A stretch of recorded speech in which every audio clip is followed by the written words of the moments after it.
Pronto, agora já estamos online. Gente, vamos abrir aqui Muito as bem. cortinas do nosso bate-papo da coxia. Hoje a gente está com o nosso queridíssimo Luiz Rossi. O meu nome é Alício Silva, eu sou cenotécnico. A gente está montando essas lives aí agora, a gente já está com uma agenda, acompanha a gente lá no Instagram, no Facebook, na nossa página, que tá bem bacana e a gente quer levar isso para bastante lugar, trazer bastante gente, viu? Então vamos estar junto aqui, vamos estar junto aí com a gente, ajudando. É, Então vamos aí, né, amigos? Nosso primeiro Tá convidado bom. é ator de cena e também ator de palco. Perdoe-me o trocadilho. Nosso artista da vez é ator da turma de 79 da EAD. Fez TV, cenógrafo de 1001 facetas, carnavalesco, campeão pela Escola de Samba Vai de São Paulo, figurinista e também se aventurou pelo cinema como diretor de arte e cenógrafo. Como vocês podem ver, Luiz Rossi.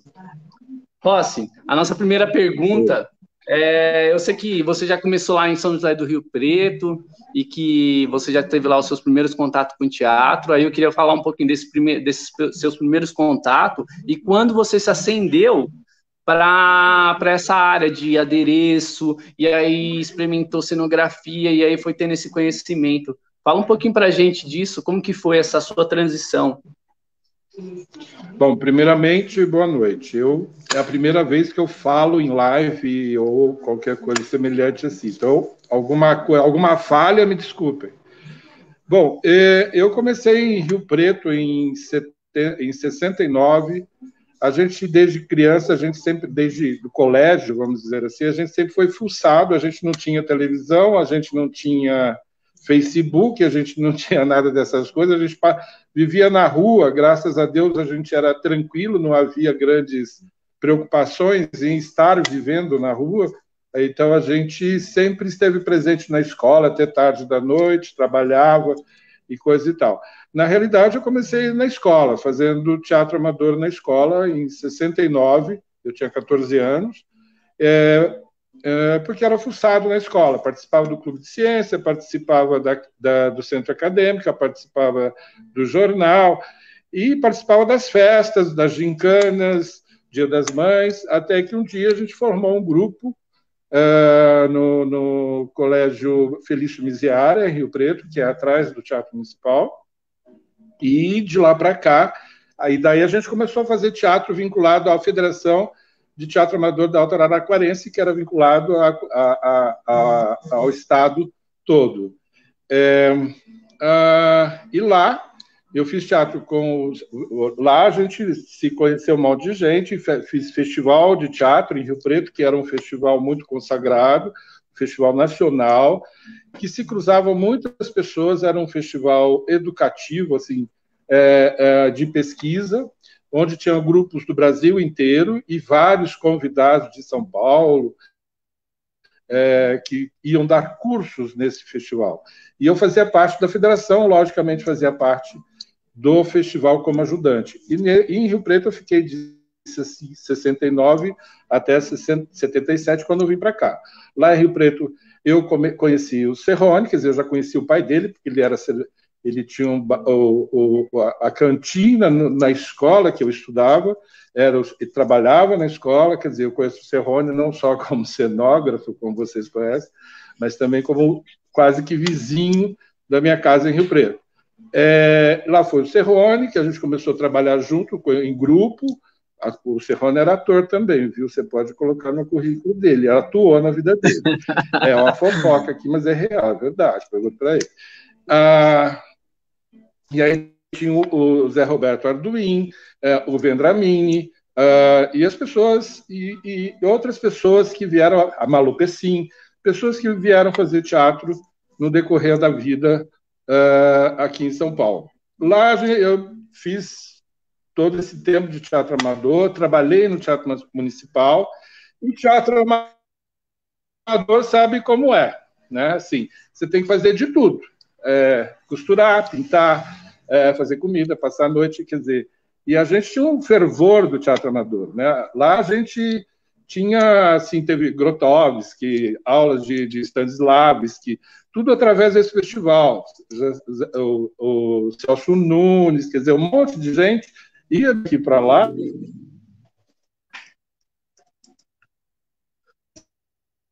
A nos orientar através da Confederação de Teatro Amador e da Federação. Bom, em 77 eu vim para São Paulo fazer a EAD.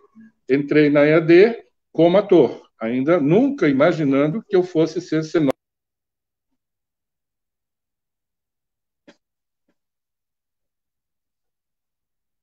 Caiu?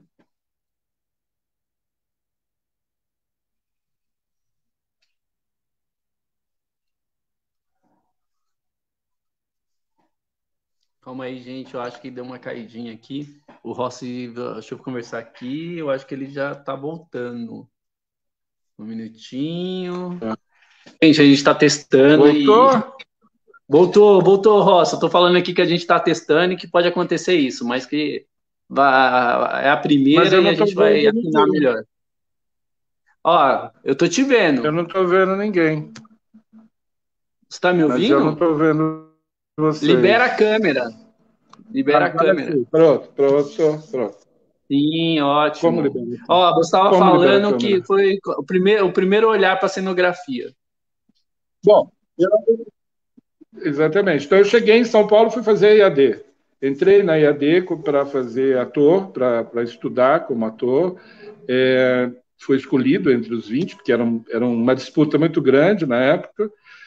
E aí o Serrone já morava aqui, o Serrone já trabalhava na TV Cultura, e a gente não perdeu contato nunca, a gente foi vindo, todo Rio Pretense vinha e vinha todo mundo atrás, quer dizer, então estava todo mundo muito bem amarrado aqui. E ele me convidou, surpreendentemente, para ser assistente dele na TV Cultura. Eu nunca tive muitas assim, que medo, vamos fazer, para fazer, vamos fazer. Quer dizer, então desde o começo era muito instinção. A gente sempre trabalhou com muita intuição, era muito intuitivo, né? Assim, então eu nunca tive medo de falar, vamos trabalhar, vamos fazer, tem que fazer. Aí eu falei, mas Serrone, eu não sei ler, eu nunca entrei numa televisão, quiçá fazer cenografia, e não sei ler um escalão. Como que vai ser? Ele falou, não, você vai ser meu assistente, eu te ajudo, eu te falo o que você tem que fazer. Eu falei, tá bom, vamos lá.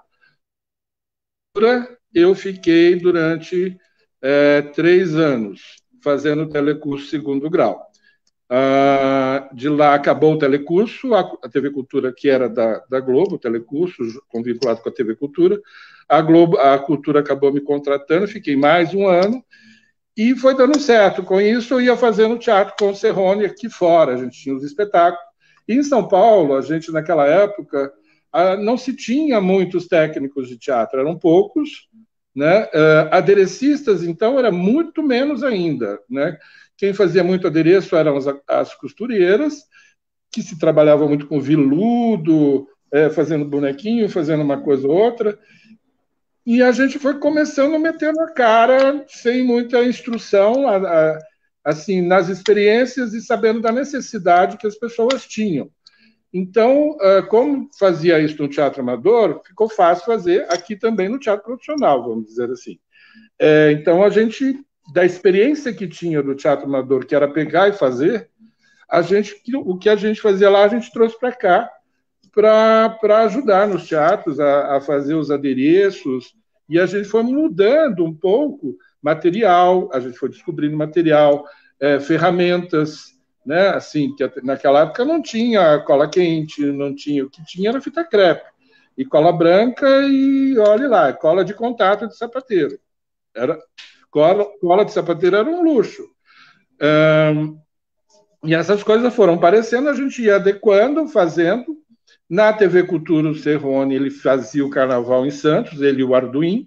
O Arduin também fazia a escola de samba com o Serrone lá em Santos, a X9. E a gente saía daqui de madrugada, de noite, né? Saía do trabalho e ia de noite para lá fazer a escola de samba. E aí começou a gente ampliar o conhecimento e a resolver certas necessidades. Não que houvesse assim, olha, faz isso porque é assim que se faz. Não, faz isso porque é esse material, é esse desenho, é esta forma, e vamos ver que material se junta aí. E meio tanto, assim, claro, o Cerrone tinha mais conhecimento, porque fez arquitetura, então tinha um conhecimento do projeto, tinha o projeto das coisas, e a gente trabalhava em cima. Mas a gente foi descobrindo na raça, nessa época. Aí eu me formei, me formando, eu saí da TV Cultura, fui trabalhar na TV Bandeirantes, junto com o Gianni Rato e o Augusto Francisco, que o Augusto era parceiro da gente na TV Cultura, que lá também eu fiz o primeiro filme, o primeiro longa-metragem, fiz na TV Cultura, assistenciando o Cerrone e o Augusto. Então a TV Cultura foi uma escola dentro disso, porque ela tinha uma estrutura tinha pintores, tinha contrarregras, tinha costureiras, tinha marceneiros, quer dizer, era uma estrutura muito legal. Acho que é assim até hoje, que há muito tempo não vou lá. Mas era uma estrutura muito legal, equipes maravilhosas e rápidas. A gente trabalhava muito rápido, porque era uma coisa monta e desmonta. Daí eu fui para a TV Bandeirantes fazer novela. Fiquei 2 anos com o Augusto, 2 anos. Que ano mais ou menos isso? Só para a gente criar uma linha aqui. Que ano que foi mais ou menos que você entra na Bandeirantes? Eu entrei na Bandeirantes em 80. Em 1980 eu fiquei até 82 fazendo Os Imigrantes. É uma novela que durou 2 anos. Do seu início até o seu final, durou 2 anos. Era uma novela de época, foi uma outra escola, né, uma bela escola para mim em termos de estudo, em termos de pesquisa. Né? Claro, a gente não tinha internet, então não tinha Google para recorrer lá rapidinho, você tinha que ir em biblioteca, pegar livro, descobrir onde tinham as coisas, que não era tão fácil como hoje, que você quer fazer um vestido de época, você põe na Google, vem ele cortado para você, se você quiser. Naquela época, não, você tinha que descobrir tudo, pegar referências, quer dizer, e a gente, como na EAD ou anteriormente, já estudando teatro, a história da observação, né, assim, Stanislavski, essas coisas, você já sabe que você tem que observar tudo, né? A vida da gente é uma eterna observação. A gente que é artista, eu digo a todos os meus alunos, ou a todos que eu sempre digo alguma coisa de como eu trabalho, qual é o meu material principal? Para mim é a observação. Na vida, no dia a dia, nas pessoas, na rua, onde eu estou observando o que se envolve naquele momento, tanto visualmente como intelectualmente. Então, a gente tinha muito pouco recursos assim, de informação. Se precisava de uma coisa, tinha que ir para a biblioteca. Então, você perdia-se um tempo, saía de um lugar, ia para a biblioteca.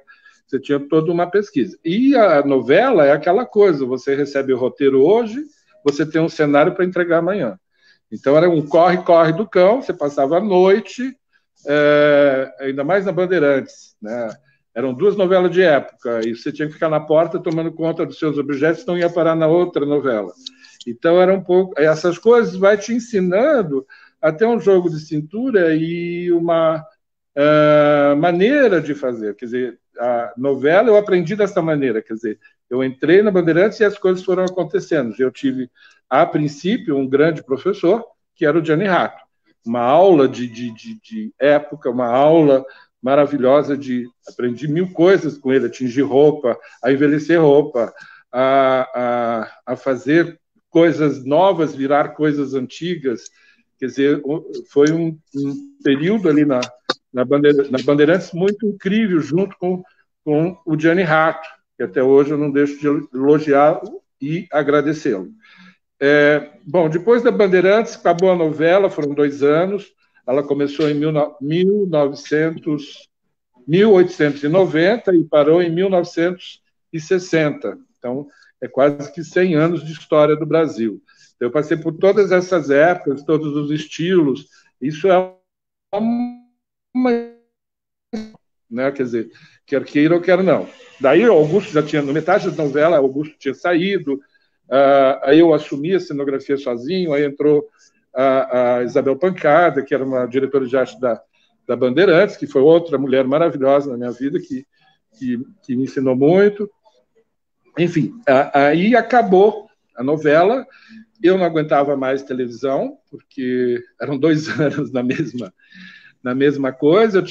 Eu já tinha me formado, queria fazer teatro. Dali eu saí e fui montar as companhias. Eu montei os Amores de Lorca, junto com o Augusto Francisco, junto com o Décio Pinto, com a Léo.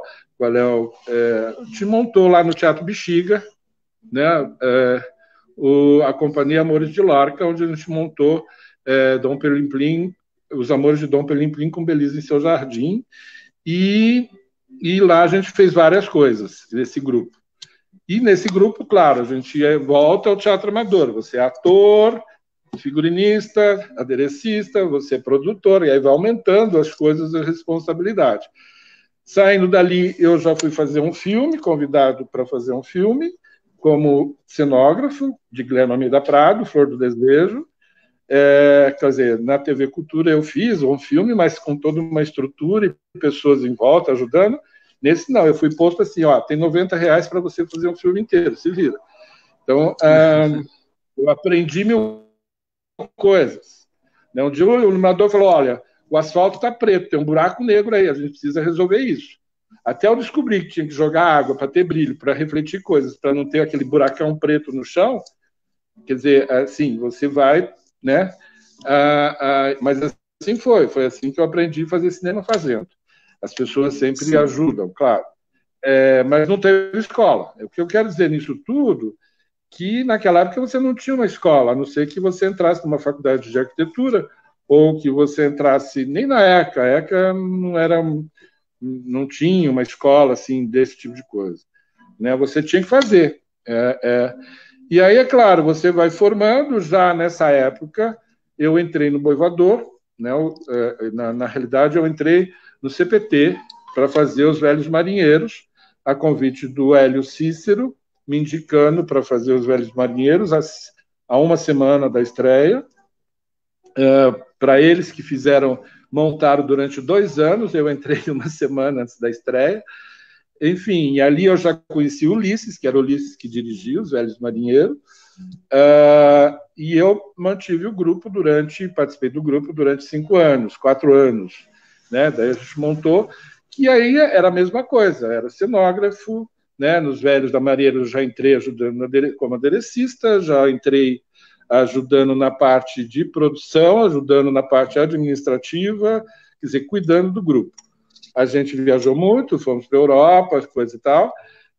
Foi uma escola maravilhosa, que aí a gente fez depois, na sequência, O Despertar da Primavera, depois foram feitas tantas coisas, o Concílio do Amor, aí a companhia também fez Pantaleão as Visitadoras, que aí eu já comecei a assinar. O Concílio do Amor a gente convidou Gabriel Vilela, que já era uma outra pessoa que eu já vinha trabalhando nos trabalhos dele, que é um outro estilo, outra forma de trabalhar, né? Porque você vai trabalhando com diretores, com pessoas, cada um tem a sua forma. Até então eu já tinha trabalhado com diretores mais assim, que trabalhava mais com o que a gente chamava de cenário projetado, que eles não se importavam, não eram diretores de espetáculo, né? Nem Rubens Siqueira, tinha vários. Enfim, mas aí a gente começou, eu trabalhava mais com os encenadores, quer dizer, Gabriel Vilela era uma pessoa que tinha uma noção do espetáculo todo e queria do jeito que ele queria, e ele tinha um domínio de figurino, quer dizer, ele estava no começo também, né? O Gabriel estava fazendo os seus primeiros espetáculos. E aí a gente montou o Concílio do Amor com ele, eu assinei junto com o Charles Miller, e o Charles, a gente fez o figurino, ajudamos na cenografia, que a gente fazia tudo, né? E ficamos 1 ano em cartaz. Saindo dali, a gente montou Pantaleão as Visitadoras, que também era uma coisa fantástica de conhecimento, de experiência, que foi no Teatro Mars, nessa caixa, que a gente abusava no que tinha. Chovia dentro do teatro, eu tinha cavalo, tinha pato, tinha marreco, tinha papagaio, era gente descendo do teto, água inundava o teatro, desinundava o teatro. Quer dizer, São coisas que a gente ia fazendo e ia descobrindo, assim como tudo. Então, esse conhecimento que eu tenho hoje, vamos dizer assim, eu não participei de nenhuma escola, não teve escola onde me ensinaram, bate o prego desse jeito que ele vai funcionar daquele jeito. Foi batendo o prego, entortando o prego daqui e dali, até endireitar, até fazer certo. Claro, no Na caminho real, a gente você conheceu se fez muita escola, gente. né? Oi? Na Oi? real, você se Me- fez escola, né? Porque você teve que se virar, então você acabou se fazendo escola, você sendo a sua própria Sim, né? escola, né? Aprendendo. Sim, exatamente, eu e as pessoas em volta, né? Porque na sequência do Boivador, o Ulisses já me colocou no carnaval. Eu já tinha feito Ah, eu ia falar carnaval com agora para a gente falar um Serrone, pouquinho do carnaval. que aí, assim, eu tinha feito já carnaval com Serrone, lá em Santos, que era uma coisa assim de... Eu era o que executava as coisas, não queria nem saber, né? Era uma coisa de executor. Aí eu fui convidado para fazer a Nenê da Vila Matilde, que assim, aí era um inferno, porque as escolas de samba naquela época não eram as escolas de samba de hoje. Quando a gente fala de 30 anos atrás, 40 anos atrás, você não tinha nem um quarto, nem um décimo das possibilidades que você tem hoje. Né? Por exemplo, naquela época, você tinha que se virar. As escolas de samba não tinham uma equipe. Assim, essa equipe é o serralheiro, o marceneiro, é o aderecista, é o pintor. Não, a escola de samba, quem pinta aí pode ajudar lá hoje à noite? Então acabava o ensaio, o povo ia lá e ajudar. Então era uma coisa assim, meio que você trabalhava meio que na loucura, né? E na Nenê da Vila Matilde eu pus Marco Lima nessa fria, que foi quando ele também estava começando, o Marco Lima. A gente já tinha feito alguns adereços juntos. E eu pus ele nessa fria, ele fez o carnaval comigo, foi muito engraçado, ele e o André Canhada. Nós três não dava barracão, não tinha assim um monte de gente, tinha as pessoas da escola. Enfim, na sequência eu fui trabalhar na Vai Vai com o Ulisses, e aí eu exigi que no barracão, assim, lá eu conheci o Fábio, quando eu fiz os Velhos Marinheiros, eu conheci o Fábio Brando, que hoje é meu sócio, e a gente foi para o barracão da escola de samba. E aí eu falei para o Ulisses, olha, Ulisses, a gente precisa de montar uma equipe, não adianta querer que o povo da Vai Vai venha ajudar, que não dá certo. E foi aí que a gente impôs no mercado, né? A gente já começou a entrar no mercado, montando a pseudo-indústria de carnaval. Que aí a gente começou a contratar, montar a equipe, e contratar pessoas, pagar diária, e as pessoas começaram a trabalhar no carnaval, que foi uma outra escola, né? Carnaval é aquela coisa, é o teatro ambulante, é o teatro que anda. É a cenografia andando, é o figurino em movimento. Quer dizer, a gente até, as pessoas têm o hábito de dizer, o Joãozinho 30 dizia que era a ópera aberta, né, a ópera na rua. Né, o Joãozinho 30 era de Sim. ópera, né, ele era figurinista de ópera, então, a gente nisso, você descobre materiais, cada ano é um material novo, cada ano o carro tem que ficar mais alto, cada ano o carro tem que ficar mais largo, até a gente descobrir, a gente desenvolver o chassi de caminhão, porque até então era roda que entalhava, que quebrava, que não ia, né? Até descobrir o chassi de caminhão. Enfim, a gente foi descobrindo coisas para fazer os carros alegóricos, no decorrer de como ia se fazendo.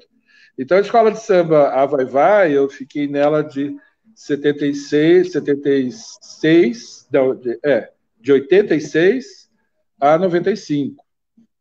Né? Foram 9 anos para 10 anos de carnaval. O Ulisses parou de fazer carnaval em 89, e de 90 até 95, eu e o Fábio assumimos como carnavalesco da Vai Vai. Então era assim, você tem que cuidar de tudo, você tem que cuidar do material, você tem, e cada hora você precisa de uma coisa, né? Você tem aquelas carros altos e você tem que inventar as soluções, resolver soluções, projetar. É claro que a gente foi aprendendo, então a gente já projetava pensando no que ia fazer como carnavalesco. Porque quando eu entrei na Vai Vai, a gente não era o carnavalesco era outra pessoa.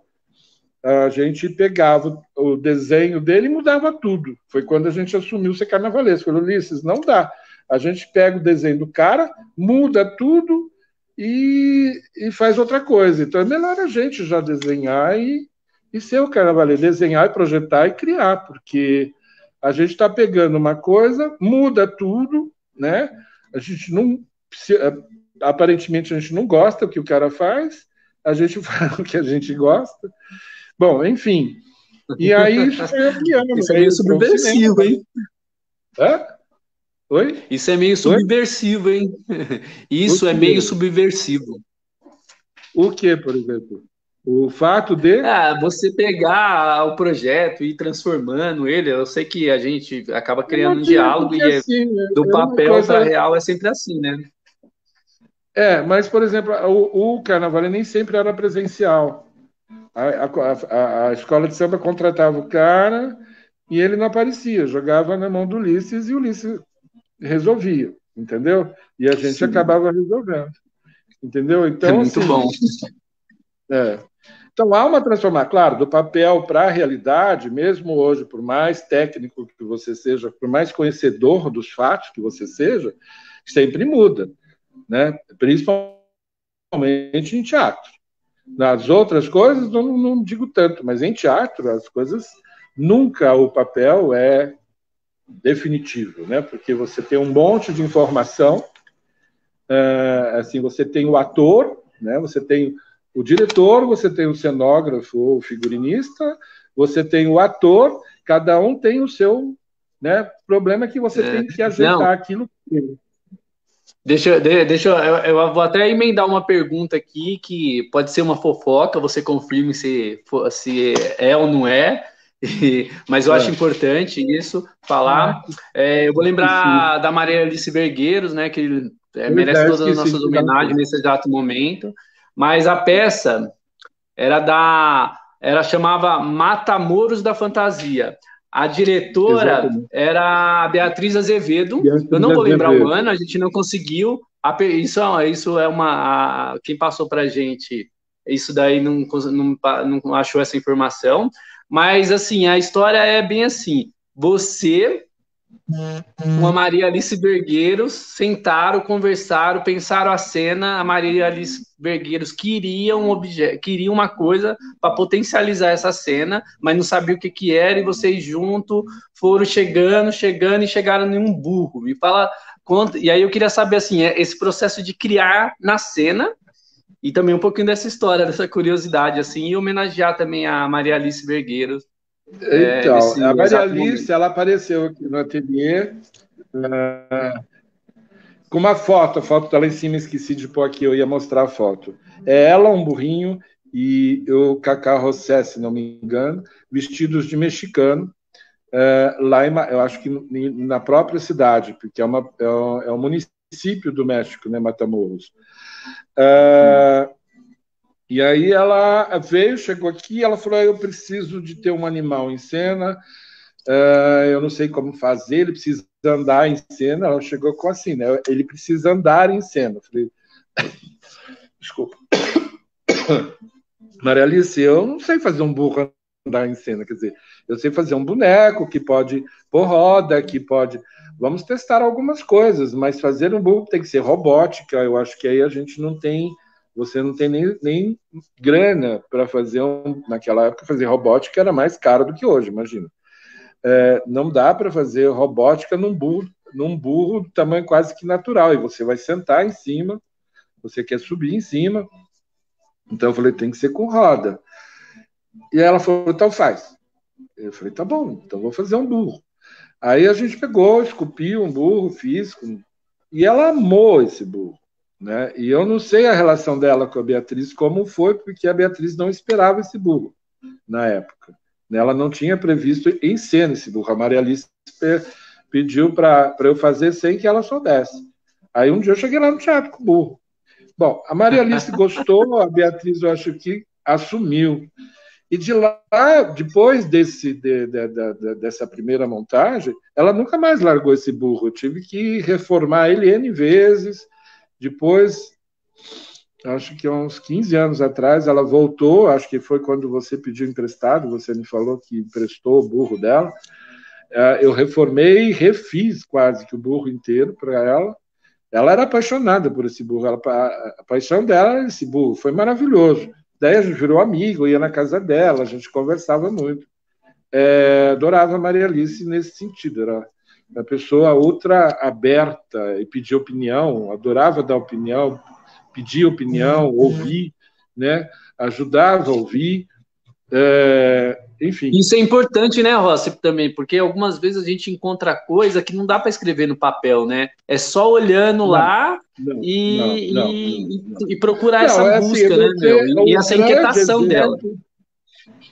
Então, e o grande exemplo disso é trabalhar com o Gabriel Vilela, foi trabalhar com o Antunes Filho, entendeu? Porque, assim, a coisa é orgânica, né? Mesmo Ulisses, né? No decorrer, claro, quando fala assim, não congela isso, não, quer dizer, a primeira palavra congelar envolve tudo, entendeu? Envolve como usa a roupa, de que jeito é o adereço, ele vai evoluindo, cada hora o ator entra com alguma coisa diferente em cena, até a estreia, o processo bem, assim, não é assim, faz o copo, desenha o copo, é de vidro, é liso, é dessa forma, hoje é assim, mas da manhã o ator muda a ação, ele muda tudo. Então, você tem que estar sempre junto, né? Assim, teatro é uma coisa assim, a arte, né, em si, ela é transformadora. É vivo, né? Então, oi? É vivo. É E é vivo. transformadora, é transformadora. Então, você tem que estar ali para transformar junto. Não é porque você é aderecista, é o executor. É complicado, porque é difícil, por exemplo, eu explicar isso para o meu funcionário ou explicar isso para quem executa, porque você trabalha com muita gente que não está ligado ao teatro, né? São executores, são marceneiros, são serralheiros, são pessoas que nem às vezes vão ao teatro, né? Então, você explicar para eles, olha, não deu certo, ficou faltando 5 centímetros porque o diretor empurrou para lá, a gente vai ter que mudar. Isso é um drama, né? Mas isso é real no teatro. Você, às vezes, por causa de 5 centímetros, você tem quase que fazer outro cenário, ou outro adereço, ou outra roupa. Né? Quantas vezes a Haja, cor. você tem que ser muito permissível, né? Exatamente. Não, é impermissível. E você, por exemplo, nossa, quantas vezes você não vai e compra uma roupa preta, quando você joga luz, ela fica vermelha. Você tem que mudar tudo. Eu já fiz cenário inteiro, que você chega no cenário. Comprei o tecido preto, chegou no teatro, pôs as tapadeiras ou as rotundas lá, acendeu a luz, ele era vermelho, ele fica vermelho. Quer dizer, você tem que entender até tudo isso, né? Você tem que entender até de pigmentação de roupa, ver na hora de comprar o tecido ou o que você vai comprar, entender o que está ali.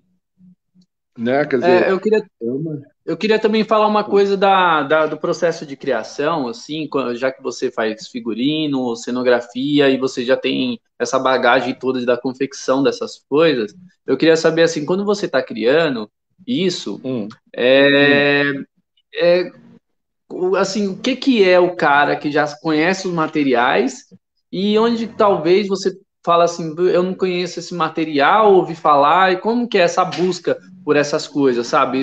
Que nem vai chegando tecnologia nova, a gente está num momento que todo dia tem material novo.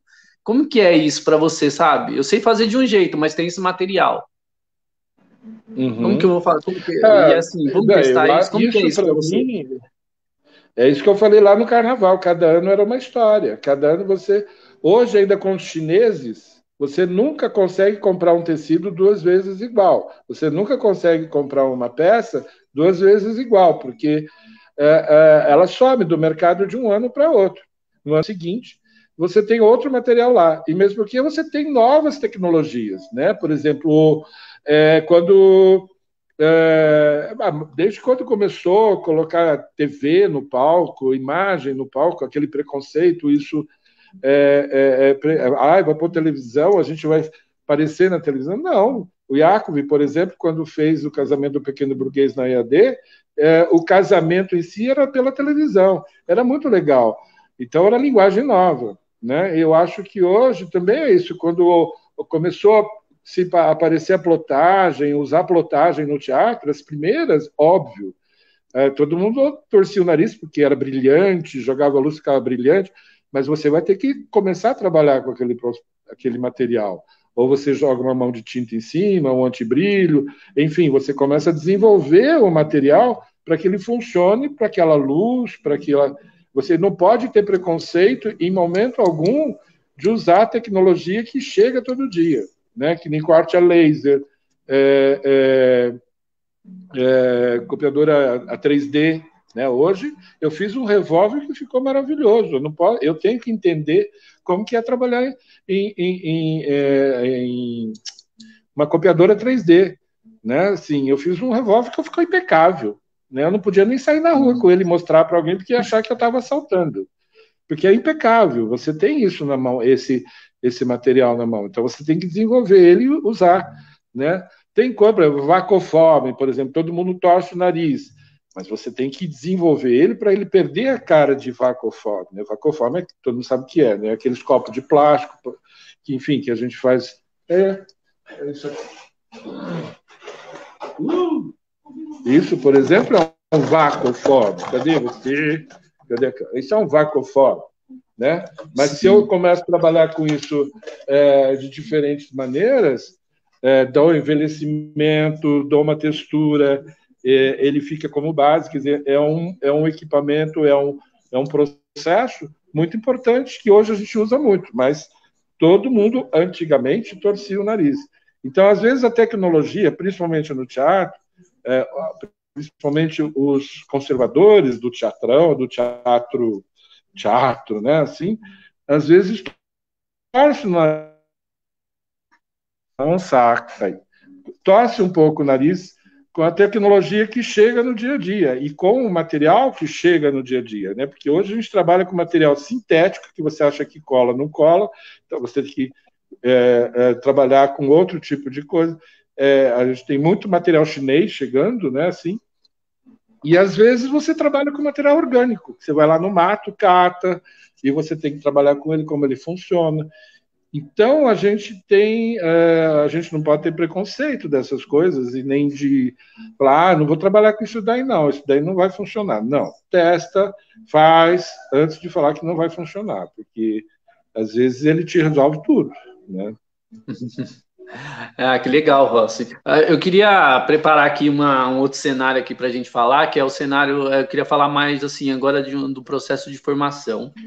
Eu acho que você tem muita coisa para agregar nisso, porque assim você está há 40 anos. E aí você chega na TV, você faz o teatro, você vai para o carnaval, você fortalece o teatro novamente. E aí eu queria saber assim, eu já vi que você falou, na Neném falou, não, precisa ter uma equipe, essas coisas assim, essas coisas. E aí tem cada setor tem sua linguagem. Você misturou tudo isso, e aí eu queria saber assim, como que foi para as pessoas que trabalhavam para você trazer tudo isso, sabe? Muita informação nova, é difícil, algumas vezes eu entendo, assim, você vai pegar um marceneiro que faz móveis, e aí que constrói móveis, e você fala para ele, ó, você vai fazer cenário, e aí ele tem uma pegada diferente, ele tem um manuseio do material diferente. Então, como foi para você preparar esse profissional? E algumas vezes você pegou o cara cru, assim, que estava querendo aprender alguma coisa. E aí eu queria que você falasse um pouquinho dessa formação de 40 anos de história aí. Muita coisa para contar, né? É muita coisa, sim. Por exemplo, hoje, graças ao Cerrone, né, mais uma vez, a gente tem uma excelente escola aí, né, com o SP Teatro, né? Com olhar para isso, né? Não entendi. Essa escola, ela tem um olhar para isso, né? E você faz parte, ela deu aula, né? Ela é fundamental.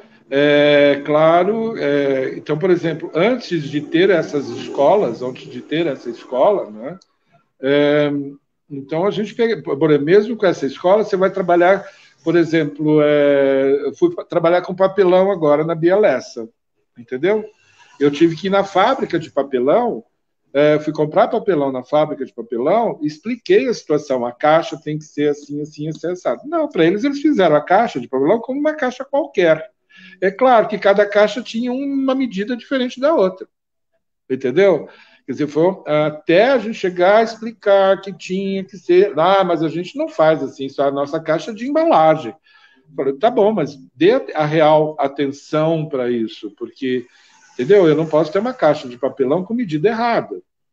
Então, os marceneiros é a mesma coisa. Ou eu tinha um marceneiro impecável de móvel, que demorava 3 meses para fazer uma cadeira impecável, entendeu? Ou eu tinha um cara que batia martelo, porque a gente tem muita coisa. Serralheiro é uma das coisas que, se você não tomar cuidado, você tem serralheiro e soldador. Tem uns que soldador que fala que é serralheiro. A hora que chega para fazer, você vê que aquele cara não é serralheiro, ele é soldador. Né? Porque serralheiro é o cara que resolve o problema da estrutura que ele tem que fazer. Marceneiro é a mesma coisa.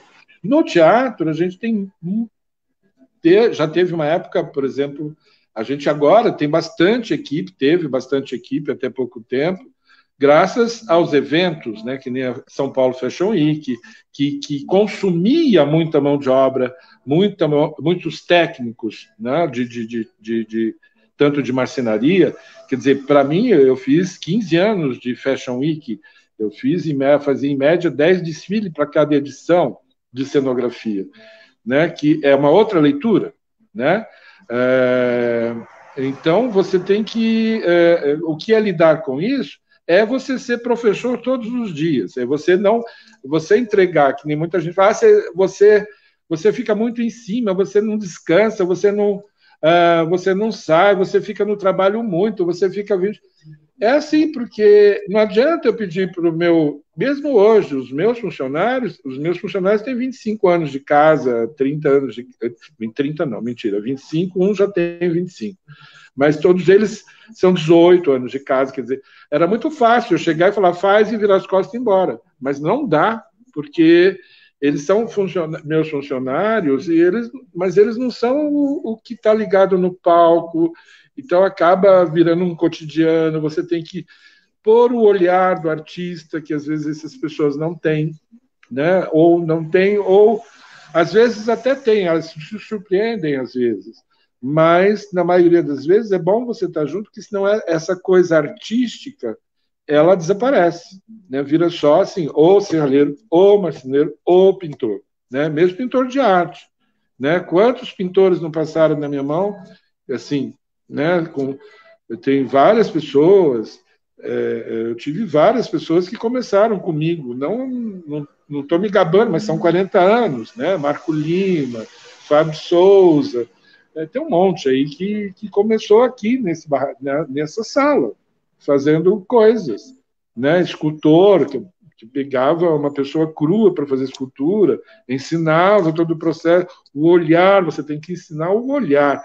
Às vezes nem é tanto o fazer, é o olhar, né?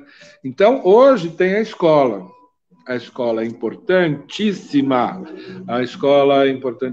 mas as pessoas que a fazem têm que sair dela com um olhar mais artístico e mais aberto para fazer as coisas e não tão acadêmico, porque a escola tende a deixar uma pessoa acadêmica.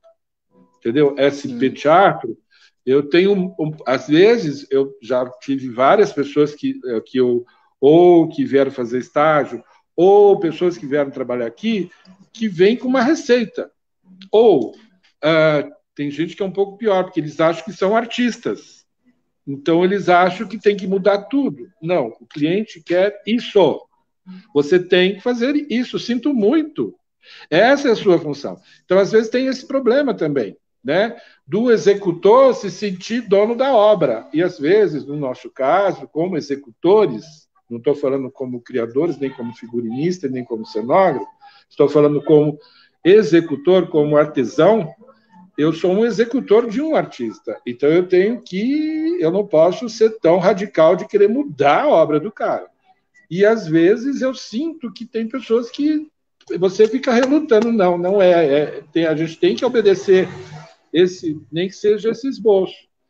A gente tem o dever de falar, olha, tem este caminho que é melhor que este. Eu conheço este material, tem este material, tem esse preço, que também é uma outra coisa que a gente tem que estar no jogo, que é o monetário, né? Então eu tenho esse preço, esse material com esse preço, esse material com esse preço, esse material com esse preço. Eu posso fazer desse jeito que dura 3 dias, eu posso fazer desse jeito que dura 2 meses, eu posso fazer desse jeito que dura meia hora. Então, tudo isso está em jogo, né? Então, por exemplo, a escola é fundamental. Tem gente maravilhosa. Eu conheço um tal de Alício que é maravilhoso. Eu conheci lá na SP Teatro. Então, tem pessoas maravilhosas que saíram de lá, que você conhece muito bem e eu também, entendeu? Sim. Mas assim, os novatos eu vejo isso assim do que você está me falando. Assim, quando eu pude, às vezes que eu pude estar aí com você trabalhando no seu ateliê, eu lembro muito, sabe, desse lugar mesmo, sabe, de você apresentar propostas e deixar muito aberto para o diálogo. E assim, mas chegar no momento que você deixa as pessoas irem, e chega no momento, você fala assim, ó, vamos procurar esse outro caminho, talvez seja melhor. Então, para mim, isso foi importante, e é importante hoje, não tem jeito, né? A gente acaba montando equipe para trabalhar, então a gente acaba agregando um grupo. E esse grupo, ele acaba tendo que olhar para a gente, então a gente tem que ter esse discernimento. E aí, uma coisa um legado que você já está passando para frente, que eu prego, é isso, é dar liberdade para as pessoas e tentar mesmo, porque eu acho que elas vão criando compromisso com aquilo lá. Mas assim, mas você também tem que ser, sabe, sensível para chegar lá e falar assim, ó, talvez não tá dando muito bem certo assim, vamos tentar dessa maneira. Assim, você foi assim comigo. É só isso. Então, o que você tá falando aí é a pura verdade mesmo, na essência. Eu queria agora passar para uma outra pergunta e também eu acho que a gente vai mudar um pouquinho do cenário. Bom, é um pouquinho tensa a nossa próxima pergunta, mas eu acho que é importantíssimo, né? A gente hoje, eu acho que eu vou começar assim, ó, a gente tinha a resposta como o todo.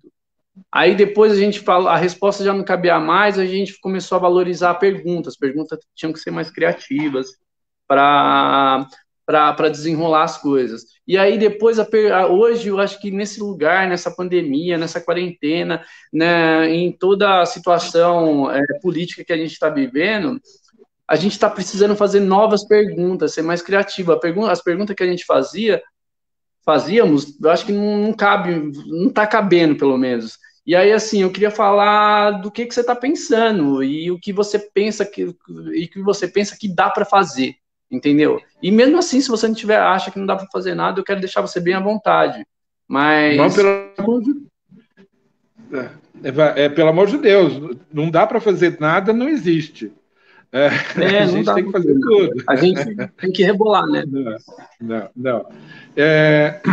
A gente, é claro, eu estou há 3 meses sem pregar um prego. Faz 3 meses que minha empresa está parada, porque apesar da versatilidade que nós temos, que eu hoje eu não faço só teatro, né? A gente não vive só de teatro, porque eu não fiz só teatro na minha vida no decorrer desses 40 anos para manter essa empresa. Eu tenho um custo mensal aqui de 60, 70 mil reais. Então, não é o teatro que vai me dar esse dinheiro. Então, eu tenho que partir para festas. E, é claro, tudo isso, festa, desfiles de moda, vitrine, TV, tudo isso que eu fiz na minha vida, sempre as pessoas nos procuraram aqui porque a gente tem uma referência teatral, uma linguagem diferenciada do que é, por exemplo, uma linguagem de televisão normal, ou do que é uma linguagem de cinema normal, ou do que é a própria linguagem do teatro normal. Então, a gente tem essa abertura de fazer coisas que vão além. Então, neste momento de pandemia, ela vai acabar. Ela vai acabar, entendeu? Só que ela ensinou um monte de coisas, ela deu um monte de caminhos e de um monte de soluções e que vão mudar, ou vão ser agregadas, eu diria. Mudar não vão mudar, elas vão ser agregadas. Que é a tal da live. As perguntas estão sendo feitas, né? Hã? As perguntas estão sendo feitas. Sim, né? Por exemplo, hoje a gente tem um monte de lives por aí.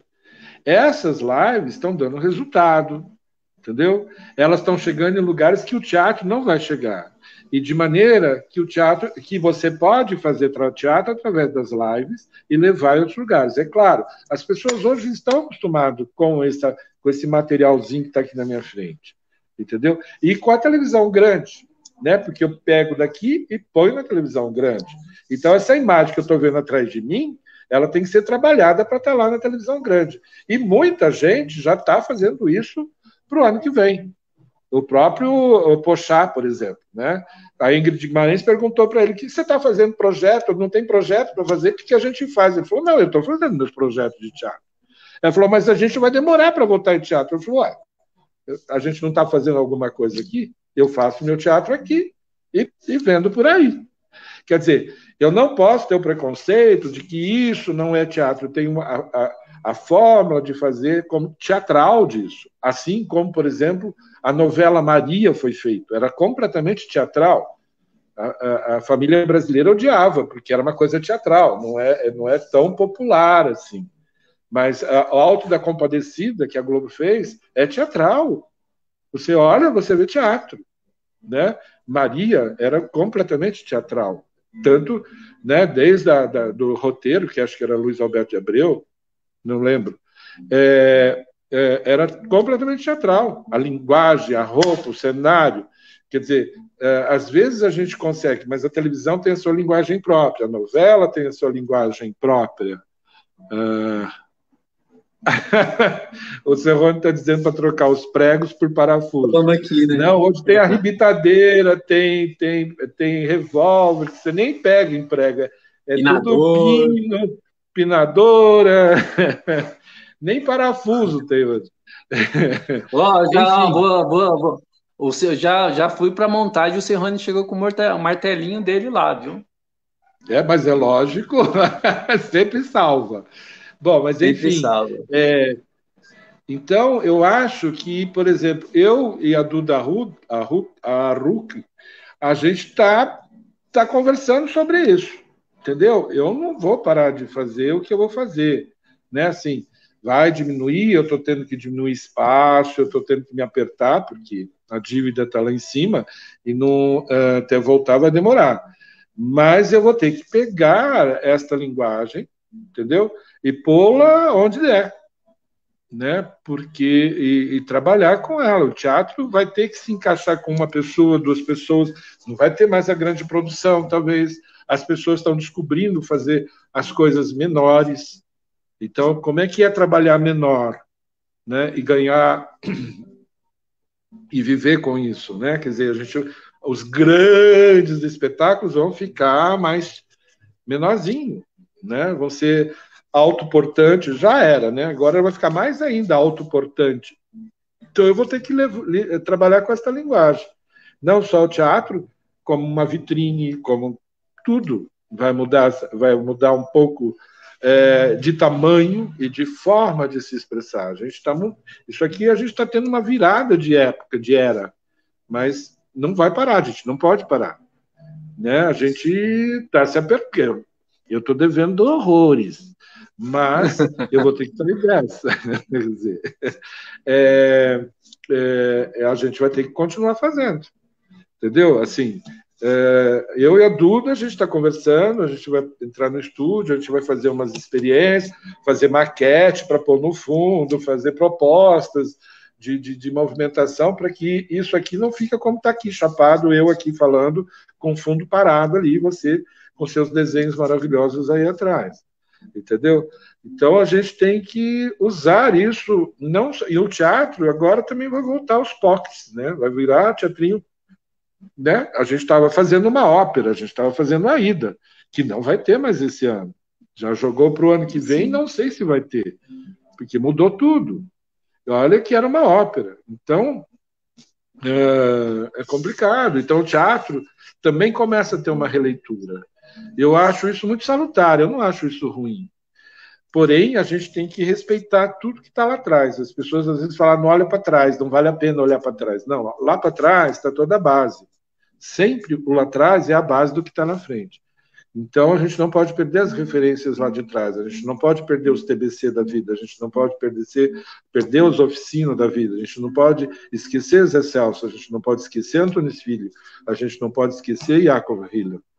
Então, essas pessoas têm que sempre estar, né? Quando a gente fala de legado, o legado é isso, é você estar sempre tendo referência delas e vendo, né, o que ela nos ensinou. Para mim, todos eles me ensinaram isso, é evolução.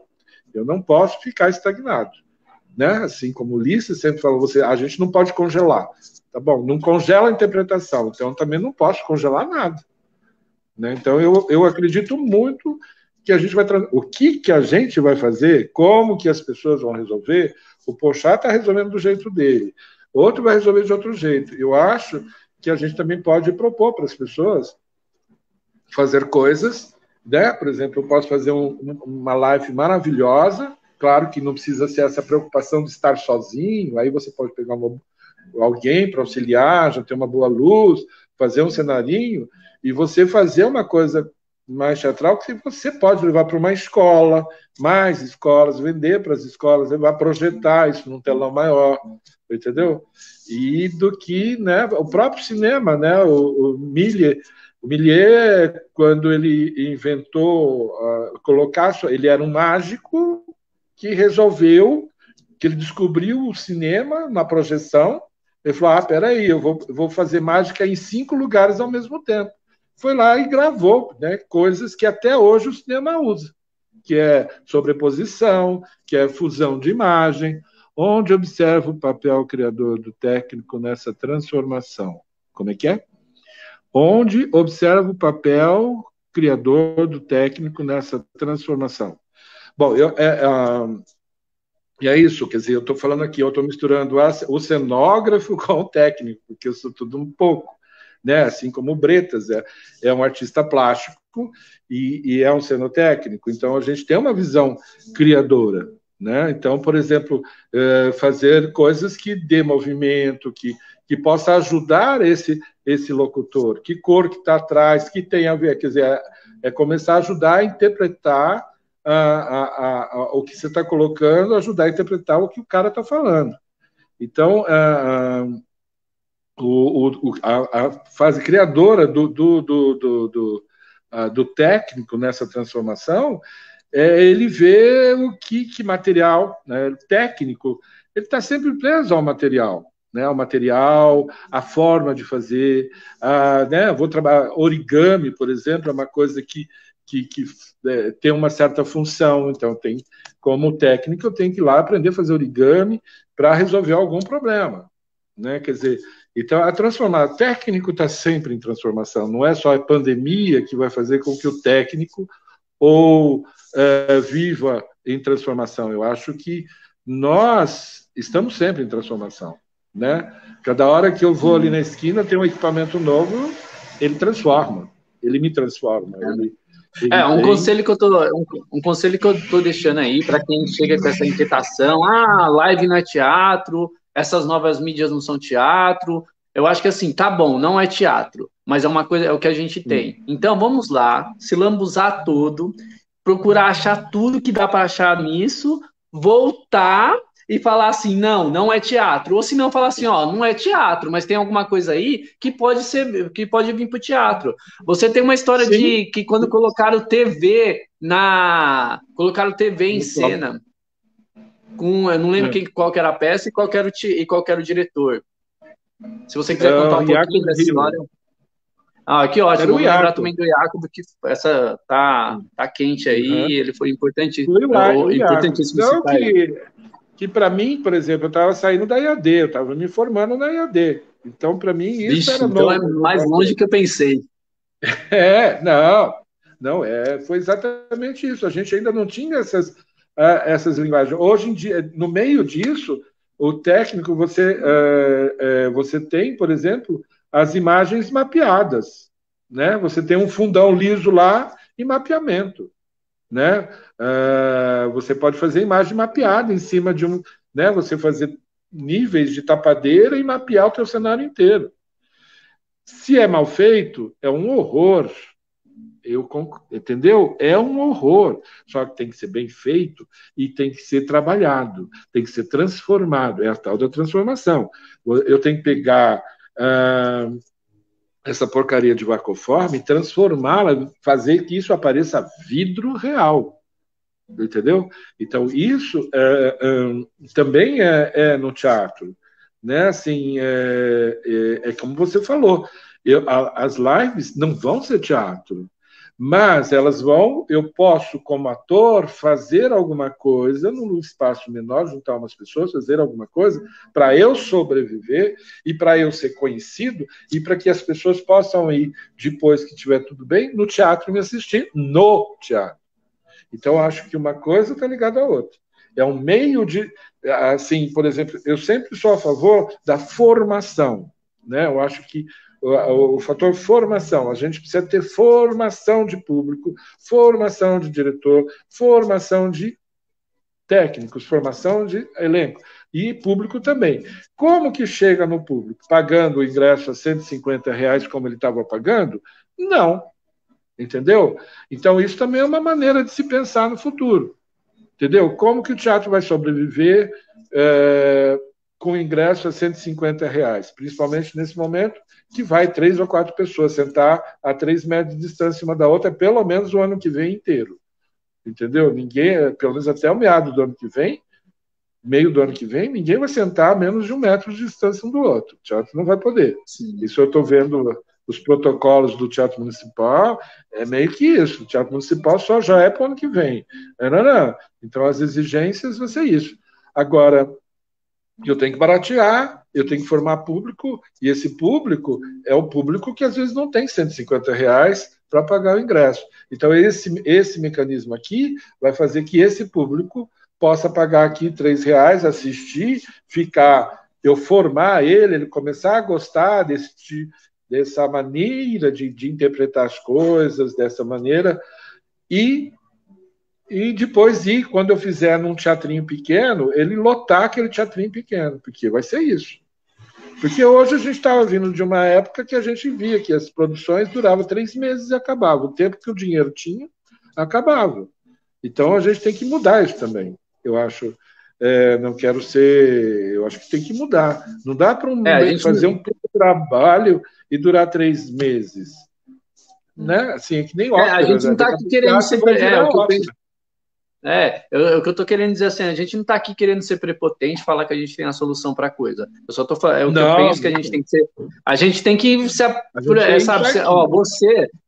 Você, não, olha só, você chega de São José do Rio Preto para fazer uma coisa na TV e vai descobrindo um monte de coisa, e depois vai para o carnaval, totalmente precário, tem que inventar um monte de coisa. Então é o maior símbolo, sabe, que a gente tem, é isso, a gente tem que aproveitar toda essa nossa inquietação e ir lá, se lambuzar, e aí depois a gente pode vir aqui e falar assim, não é teatro. Mas tem alguma coisa lá. Mas a gente não pode dizer que não é teatro e falar e não ir lá, né? Eu acho bacana. Rossi, eu acho que a gente já está falamos bastante. E eu queria ir para as considerações finais. Eu queria que você falasse um pouquinho dessa iniciativa e também queria que, se você ficar aberto aí, se você quiser. Entrou uma pergunta aqui. Rossi, como técnico. Qual foi a maior dificuldade que você já enfrentou como técnico de palco?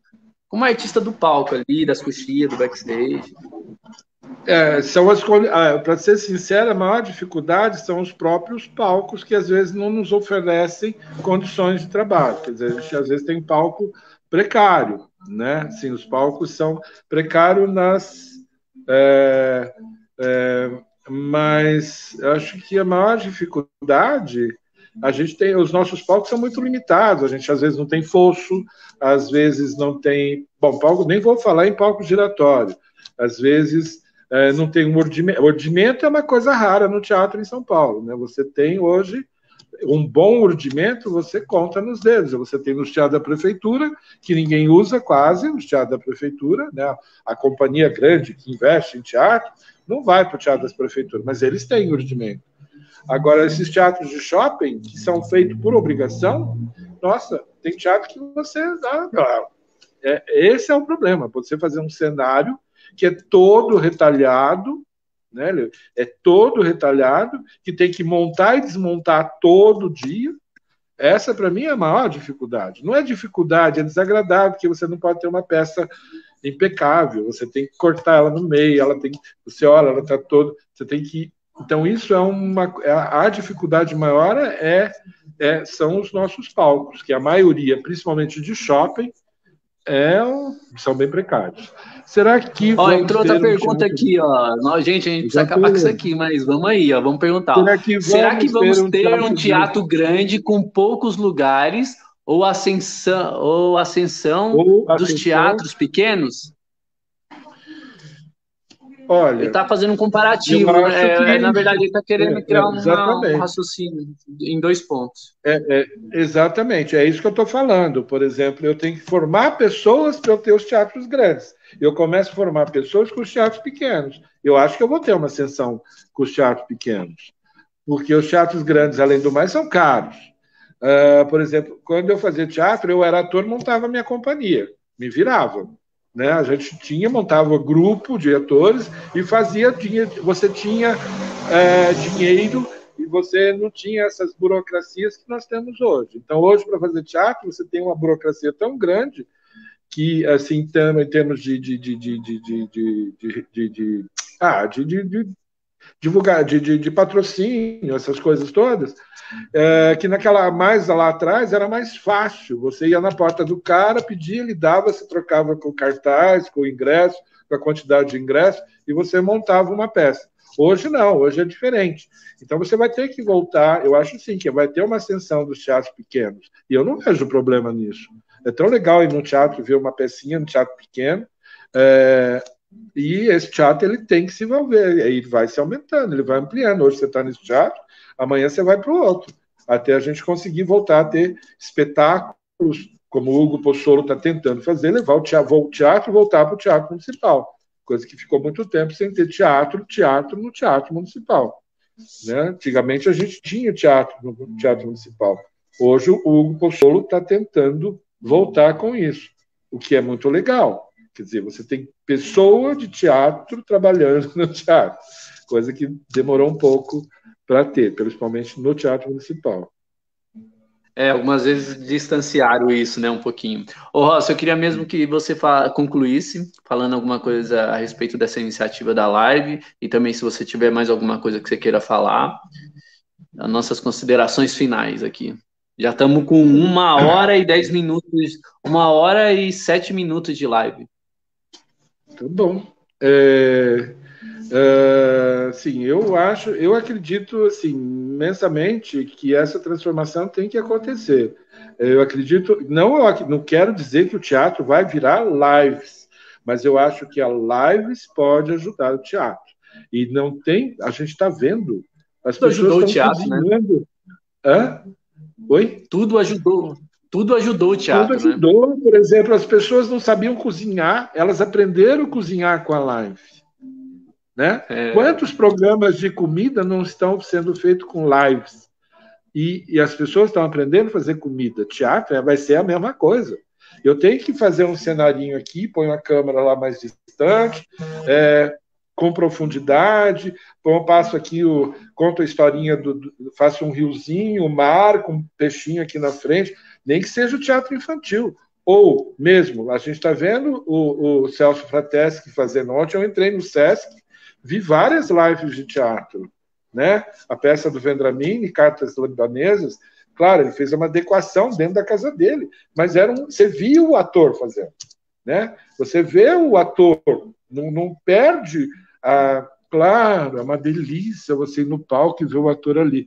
É claro, tem espetáculos que talvez precise disso, mas tem espetáculo que dá para fazer, para ressuscitar, para ajudar, você pode fazer. Para manter o teatro, né? Eu vi o Celso Frateschi fazer, para manter a linguagem. Eu não estou querendo dizer para manter a casa teatro, mas para manter a linguagem teatral, que ela é muito mais farta de interpretação, é muito mais cheia enfim. Eu vi umas coisas ontem, tenho visto no Sesc, eu tenho visto a Patrícia Gaspar, por exemplo, cantando, é maravilhoso. A brincadeira que ela fez na casa dela é maravilhosa. Ela perdeu o teatral? Ela perdeu a qualidade de música? Não, ela é uma delícia, né? A Ilana Kaplan fazendo receita de bolo na varanda da casa dela para um monte de árvore. Maravilhoso. É teatral? Claro. Só que foi numa live. Então, isso, quer dizer, as pessoas têm que ver isso. E quando a Ilana for para o teatro, quando a Patrícia for para o teatro, vai ter gente para ir ver ela. Porque eles gostaram dela aqui. Ela não perdeu nada na teatralidade. Agora, nós técnicos temos que ajudá-los e tentar, e eles, claro, vão ter que investir nisso também, né? Porque não dá para fazer todo dia na cozinha da casa delas. Né? Uma hora tem que melhorar o nível. Ou nível não, ou mudar a ideia. Desculpa o nível, pelo amor de Deus, Patrícia, ótimo nível. Mas elas têm que mudar, elas vão ter que mudar o fundo e ampliar, né? Porque você pode vender isso para uma escola, você pode vender isso para, entendeu? Para uma instituição, você pode fazer teatro para não precisa ser só o teatro comercial, aquele da bilheteria, né? Você tem convenções, você tem que você pode ver o teatro institucional, o teatro para empresas, entendeu? Você tem N teatros, né? Você tem a linguagem teatral, ela funciona para N coisas, não só para o público ir lá sentar na plateia e ver no palco, né? Possivelmente eu não tenho, eu posso favorecer um pouco isso. Então, eu acredito um pouco nesse investimento. E creio que é uma alternativa. É isso. Desculpa se eu falei muita bobagem. Não, você foi incrível. Bom, o ateliê, por assim, enquanto, está aqui. A gente você tá foi aqui. Incrível. Você quer falar? Pode falar. Continua falando aí. Não, eu já estou meio que... Então, a gente está aqui, eu estou aqui na Bela Vista, aqui na Almirante Marques Leão. Vocês podem, quem quiser vir visitar, estamos aqui à disposição, precisa de informações, coisa que eu nunca neguei, a informação, nunca eu deixei, porque na minha vida aconteceu uma vez, uma fofoca aqui desagradável. Eu e o Jorge, a gente abriu uma vez um laboratório de artes cênicas, que era onde a ideia era ter um grupo, como é que chama? Não é sindicato. Uma cooperativa. Uma cooperativa de técnicos. A gente montou a cooperativa através do sindicato, quando o sindicato era participativo, né, que era Estargóis, bom, enfim, eu vou lembrar o nome de todo mundo. Tio Jarbas. Exatamente. E parece que foi um mestre para muitos cenotécnicos, né? Então, e naquele laboratório teve uma determinada pessoa que eu e o Paulinho Moraes, a gente sabia, quando precisava de extrato de nogueira, a gente tinha pronto, a gente pegava, punha lá, um dia a gente precisou fazer, porque não tinha, e a gente perguntou para a referida pessoa, como faz extrato de nogueira? Ele falou, vocês têm que aprender, vocês se viram aí, vocês aprendem. E eu passei 50 anos da minha vida para saber isso. Vocês são os moleques, aprendem. Gente, isso me ensinou a nunca fazer isso. Porque isso nos deu um distanciamento daquele lugar, tanto para mim como Paulinho, a gente ficou completamente fora de órbita, porque a gente estava procurando uma... E ainda mais quando a gente descobriu como era feito, que era pôr as pedrinhas dentro d'água, quente. Que custa? Eu vou morrer sem passar essa informação? Eu quero mais passar tudo que eu sei. Eu não escrevi livro, eu tenho que passar aqui. Entendeu? Eu trabalho com isso, então eu tenho que passar aqui. Né? Então, negar a informação, pelo amor de Deus.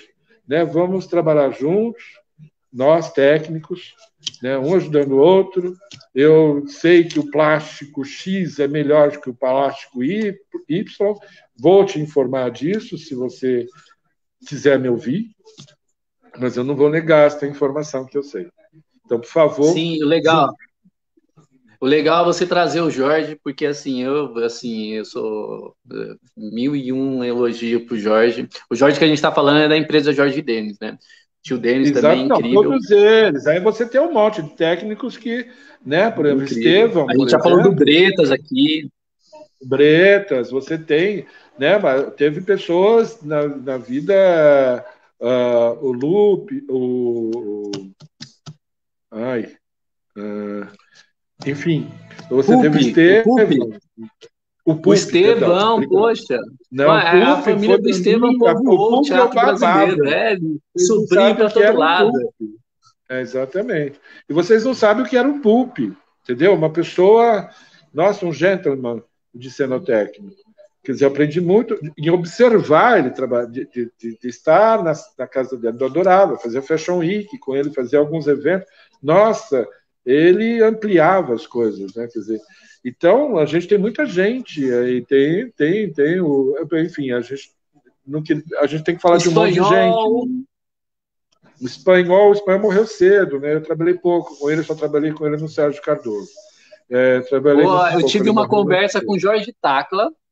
E eu achei maravilhoso, porque o Jorge trabalhou com todo mundo, e ele falou assim, ele foi trazendo tantos nomes, e eu assim, eu sou bem curioso, o meu contato com o Jorge, assim, eu investigava muito, ele era muito bom nisso, isso que você falou de ser generoso, meu, eu acho que foi uma das pessoas mais generosas que eu tive comigo, eu tive, você foi muito generoso comigo, o Serrone foi muito generoso comigo, mas o Jorge, assim, é uma figura muito ímpar na minha formação, no meu olhar, assim, enquanto técnico, e principalmente que ele me deu uma oportunidade, mas assim, o Tacla foi trazendo tanto técnico, e aí algumas coisas que o Jorge também falava, curiosidade, Szymanski, peculiaridade, sabe, da galera que vinha e fazia e não sabia o que estava fazendo, mas fazia e dava E aí, certo e criava nova possibilidade. O técnico criativo está nesse lugar. Talvez ele não está numa coisa acadêmica criando, ele está naquele lugar mesmo empírico, ele tem coisa, ele tem possibilidades, ele vai lá, ele cria. O tio Denis, meu, ele é assim, ele tem. O que você quer fazer? Ele chega. O que você quer fazer? Ah, assim, assim, assim, assado. Ele porque vai foi assim lá, que a junta gente umas cordinhas e monta um monte de coisa. porque foi Então é assim que isso a que gente essa aprendeu voz com que a gente ele. quer trazer. Porque tem muitos, né? Você tem o Léo, e eram todas famílias, né? Você tinha a família do Szymanski, a família que eram tudo uma família, né? Quer dizer, hoje você tem aí uns 15 cenotécnicos de uma família só, né? Que é o Sim. Szymanskinho, o Denis, o Léo, né? Todos eles, ai, deu branco. A família do Estevão toda é Tem o cenotécnico. Rodrigo, que é É o chefe de palco no Rodrigo, São queria lembrar Pedro. dele. O Exatamente. Estevão, acho que Aí tem você 3 filhos, tem. se eu não me engano. Os filhos do É, Denis também trabalham na área, apesar que a menina ajuda na. A Isabela ajuda na parte administrativa, mas pode-se dizer que também é daí que ela tira o seu sustento, do teatro. A irmã do Denis, que foi casada com o Szymanski. O tio depois vai puxar minha orelha se eu falei alguma besteira. Também era camareira. Aí tinha o Leonardo, aí teve o Patito, uma porrada de filho lá, que eu não sei quantos são, mas eu achei muito, nossa, é muito bom ouvir isso, porque quando a gente ouve isso, a gente entende coisas que talvez se a gente for procurar isso escrito, a gente não não tem, é a não mesma tem, coisa, não tem. não é a mesma coisa, é uma vivência, e aí a gente entende até as coisas boas que a gente tem hoje e também algumas coisas ruins, porque a gente vê dentro desse histórico como foi formando, né, a Exato. nossa área, e é uma formação muito livre que eu falo assim, não existe regras, você tem que resolver. E você é estimulado dentro de um Exatamente. princípio, né? É incrível. Para mim, assim, E eu acho que eu virei técnico um pouquinho já com uma idade um pouquinho mais avançada, mas assim, eu quebrei. Eu vinha de indústria, trabalhava como designer de calçado e confeccionando calçado. Saí disso e quando eu Arquimedes, o cheguei para Ferroni está fazer isso, lembrando foi aqui. incrível. Arquimedes, Bretas, Pupi, Joaquim, Joaquim, Espanhol, o espanhol, Pedro Oswaldo, Lisboa, Lisboa, Mário Mário Márcio, Marques. ó, o Serrone é outra enciclopédia, tem muita gente, né? O Serrone é incrível. O Arquimedes foi o pai de todos, né? O Arquimedes Sim. foi o que, quando eu cheguei aqui, ele trabalhava, era ele o babado. Era ele o grande. Eu nunca trabalhei com Arquimedes, porque eu ainda não estava, mas foi o grande, tanto que a gente ainda vê trabalhos dele lá no depósito do Teatro Municipal, ainda tem umas peças que ele que fez. Eu não lembro Nossa, precisamos registrar isso, tirar foto, deixar eu não registrado. sei. Bom, o Teatro Municipal perdeu-se tantas coisas boas, né, quando eles fizeram a reforma, que as coisas ficaram no porão do Centro Cultural. Se perdeu muitos telões maravilhosos, que é uma coisa que, né, hoje a gente poderia voltar a pensar, usar, né, telões, que é uma coisa, telões mesmo, fazer as óperas de telão, que são coisas interessantes, né?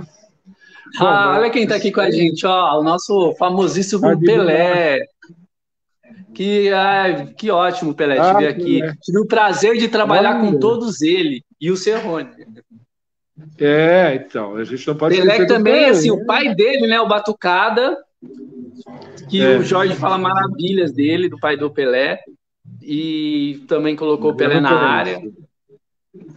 O Jorge Pelé fala é um que ele grande mestre, para todos que trabalharam no teatro, quem passou no Teatro Municipal é um mestre, um grande mestre, é uma pessoa generosíssima.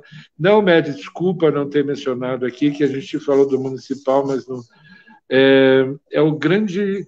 é uma pessoa muito generosa, né? Ele resolve tudo. Eu ainda falo sempre para ele, bicho, quando você sair daqui, a gente está perdido. Quem que vai ficar no teu lugar? Quem vai ficar com o seu legado? Porque espero que tenha, daí tem gente simpática lá, né? Mas eu fico assim, meu Deus, cadê o Pelé? Mais um técnico permissível, né? Mais um técnico que chega lá e resolve, que quer resolver, que sempre está disponível para resolver. Não, eu vou falar também, vou trazer um outro nome. Eu vou trazer um outro nome também que é importante. Hoje ele tem a honra de também ser secretário de Cultura do governo do Amazonas, que é o Apolo Muniz, amigo do Pelé. Fala muito de você, Pelé. Muito amigo do Denis, e também tem o mesmo, parece que assim, o mar é outro, mas o comportamento é o mesmo, sabe? De se permitir a receber nova informação e querer fazer, vamos realizar, vamos realizar. E ele fez escola lá em Manaus, incrível, assim. Eu sinto não lembrar de todos, porque a emoção é grande, às vezes a gente se perde, não tem aqui um livrinho, né? A gente não para dizer de todos. Tem muita gente que passou por aí, muitos aderecistas que estão no mercado hoje, fazendo coisas, né? Assim, gente boa, tem muita gente boa, tem uns adereços que, né? E a gente tem que não ter medo de fuçar, não ter medo desse aparelho que está da internet, não pode ter medo dela, né? Porque ela é importante e a gente tem que trabalhar com ela, fazer ela trabalhar. Não a gente trabalhar para ela, fazer com que a internet e esses meios de mídia trabalhem para a gente, a nosso favor. Por isso que eu acho que as lives é a nosso favor. Bom, falamos bastante. É isso. Eu acho que a gente vai encerrar por aqui, Ross, que a gente extrapolou nossa medida de tempo aqui, mas eu acho que é isso, a gente se empolga mesmo, porque tem muita coisa para falar. Dentro das coisas que a gente está conversando, é o que a gente fala, nossa, a gente ficou tão aquém de deixar registro, de deixar fala, que eu acho que esse é um canal que vai ser incrível para a gente fazer isso, né? E a gente vai trazer muito mais gente, a gente quer buscar maquinista contra regras, quer buscar todo mundo, sabe, para falar. Exatamente. Eu queria falar umas palavrinhas aqui, ó, em cima de tudo que a gente falou. Vou falar aqui, ó, artista de raça e permissível. O Rossi é um artista que está aí para arrebentar a boca do balão. Tem mais de 40 anos de teatro, de coxia e um ímpeto artístico fulminante. Se sem amor eu nada seria, esse é o nosso fio de esperança, Rossi. Como foi bom falar com você, Rossi. Obrigado. Obrigadão, adorei. Tá bom? Obrigado. Estou muito emocionado. Vou encerrar aqui, tá? Tá bom. Sim. Tchau. A gente lembrou de bastante gente gostosa. Sim, com certeza. Beijo. Beijo. Tchau. Gente,